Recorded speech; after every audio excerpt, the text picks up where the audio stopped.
Hi friends, welcome. Toxic இப்போ தேட்டர்ஸில் Tamil டப்பிங்கில் release ஆகி ஓடிட்டு இருக்க கன்னட ஆக்ஷன் ட்ராமா மூவி. இந்த படத்தில் யஷ் ஹீரோவாக பண்ணியிருக்காரு. இந்த படத்தை கீது மோகன்தாஸ் டைரக்ட் பண்ணியிருக்காங்க.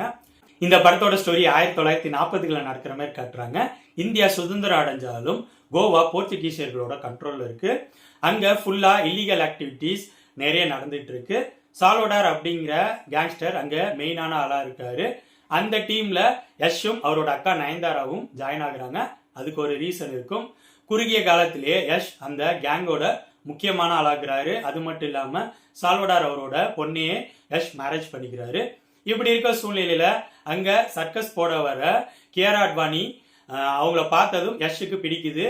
இவங்க ரெண்டு பேரும் நெருக்கமாகறாங்க. இது சால்வடார் அவருக்கு தெரிய வர அதை தொடர்ந்து படத்தில் நடக்கிற சம்பவங்கள் தான் டாக்ஸிக். என்னை பொறுத்த வரைக்கும் டாக்ஸிக் படம் பார்க்க போனவங்களுக்கு எல்லாம் டாக்ஸிக்கா அமைஞ்சிருச்சு. இந்த படம் பார்த்து முடிகிறப்ப எனக்கு ஒரு படத்துல வர டயலாக் தான் ஞாபகம் வந்துச்சு. வேண்டா வெறுப்புக்கு பிள்ளைய பெற்று காண்டாமிருக்கும் பேர் வச்சாங்களாம். அந்த மாதிரி பேன் இண்டியா மூவி பண்ணணும் அப்படின்னு சொல்லிட்டு பிரம்மாண்டத்தை மட்டும் ஃபோக்கஸ் பண்ணிட்டு ஸ்கிரீன் பிளேல டோட்டலா ஃபோக்கஸ் பண்ணாம விட்டுட்டாங்க. பெரிய சொதப்பலா அமைஞ்சிருச்சு ஸ்கிரீன் பிளே.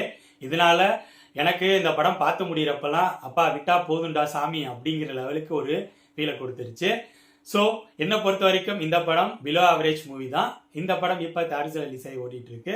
ஸோ என்னோட ரிவ்யூ பேஸ் பண்ணி முடிவு பண்ணிக்கோங்க, இந்த படத்தை பார்க்கலாமா வேணாமான்னு. டாக்ஸிக் மூவியை பற்றி என்னோட விமர்சனம் இது. அடுத்த வீடியோவில் இன்னொரு படத்தோட ரிவ்யூவோட சந்திப்போம். பாய்.